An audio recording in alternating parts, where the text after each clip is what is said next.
বিসমিল্লাহির রহমানির রহিম। প্রিয় দেশবাসী, আসসালামু আলাইকুম ওয়া রাহমাতুল্লাহি ওয়া বারাকাতুহু।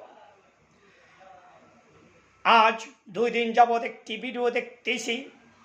এই খুনি হাসিনা শেখ হাসিনার এই দোসররা যে আমার ভাইদেরকে এই বৈষম্য ছাত্র আন্দোলনে হত্যা করেছিল, তার ভিডিও একে একে প্রকাশ হইতেছে। আজ দেখতে পারতেছি 2 দিন যাবৎ আমার ভাইদেরকে কিভাবে একটি কাঠের ব্যানে উঠে তাদেরকে ডেকে রাখা হলো, কিভাবে পশুর মতন গুল্লি করে তাদেরকে হত্যা করা হলো। যেমন ধানের বস্তায় দিয়ে গাড়িতে উঠাইতেছে, এইভাবে আমার ভাইদেরকে ভ্যান গাড়িতে উঠানো হচ্ছে, তাদেরকে নিয়ে জ্বালিয়ে দেওয়া হচ্ছে। আমি বলতে চাই যে এই সমস্ত দোসররা আমার ভাইদেরকে হত্যা করেছে, তাদেরকে খুঁজে খুঁজে ধরে আইনের আওতায় এনে তাদেরকে দৃষ্টান্তমূলক শাস্তি প্রদান করা হোক। এবং খুনি হাসিনার যে দোসররা এই গুল্লির জন্য নির্দেশনা দিয়েছিল, স্বরাষ্ট্রমন্ত্রী আসাদুজ্জামান কামাল, এই কুলাঙ্গারকে ধরে আইনের আওতায় এনে তাকে দৃষ্টান্তমূলক শাস্তি প্রদান করা হোক। এবং খুনি ফ্যাসিস্ট শেখ হাসিনা ফেরাউনের উত্তরসূরিকে ভারত থেকে এনে তাকে বাংলার মাটিতে তার বিচার করা হোক। আমি তার জন্য বাংলাদেশের অন্তর্বর্তী সরকারের কাছে আমি আহ্বান জানাচ্ছি। আমরা তার সুষ্ঠু বিচার চাই। আমার ভাইদেরকে যারা হত্যা করেছে, আমার ভাইদেরকে যারা খুন করেছে, আমার ভাইদেরকে যারা গুম করেছে, তার বিচারে বাংলার মাটিতেই হইতে হবে।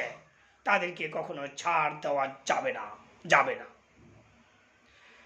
আজ যদি তাদেরকে ছাড় দেওয়া হয়, পরবর্তীতে আবারও এই ধরনের স্বৈরা শাসক কায়েম করবে পরবর্তীতে যারা এই ক্ষমতায় আসে। আমি বলতে চাই, বাংলাদেশে কোনো দল যে স্বৈরা শাসক কায়েম না করতে পারে। আমি একজন বিএনপির কর্মী হিসাবে আমি বলতে চাই, আমি আমার দলকে আমি ছাড় দিয়ে কথা বলছি না। আমি বলতে চাই, আমার দল আসুক, যেই দলে আসুক, কোনো দল যে বাংলাদেশের কোনো স্বৈরা শাসক কায়েম না করতে পারে। আমাদের দল ইনশাল্লাহ কখনো প্রতিহিংসা রাজনীতি করে নাই এবং করবেও না, আশাবাদী ইনশাল্লাহ। তবে এই খুনি ফ্যাসিস্ট শেখ হাসিনার বিচার যে বাংলার মাটিতে হয়। খুনি শেখ হাসিনা ফ্যাসিস্ট শেখ হাসিনা ফেরাউনের উত্তরসূরি, তার বাবা যা করেছে তেও তাই করছে বাংলাদেশে। আজ 2 দিন আগে বলেছিল শেখ হাসিনা পালায় না, শেখ হাসিনা পালায় না, শেখ হাসিনা পালায় না। সেই শেখ হাসিনা বাংলাদেশ থেকে হেলিকপ্টার দিয়ে পালিয়েছে। তো ইনশাল্লাহ খুনি ফ্যাসিস্ট শেখ হাসিনাকে এই বাংলার মাটিতে ফিরিয়ে এনে বিচার করা হবে। তো সবাই ভালো থাকবেন। আমি শেষ পর্যন্ত আরেকটি কথা বলতে চাই।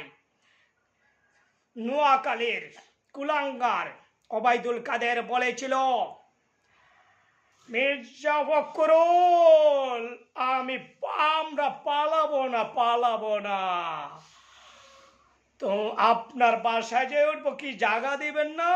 না হইলে আপনার ঠাকুরগাঁওর বাড়িতে আছে, ওইখানে যে উঠবো। কি বলেন? ও কাদের কাকা, তুমি গেছো কই? কাউয়া মন্ত্রী কই গেলা তুমি? কাউয়া মন্ত্রী, তোমার তো এখন বাসা খালি করে রাখছি তোমার জায়গা দেওয়ার জন্য। আসো, তোমার জন্য বাসা খালি, এখন আসো। সবাই ভালো থাকবেন। বাংলাদেশ জাতীয়তাবাদী দল বিএনপি জিন্দাবাদ, খালেদা জিয়া জিন্দাবাদ, তারেক জিয়া জিন্দাবাদ, শহীদ জিয়া অমর হোক।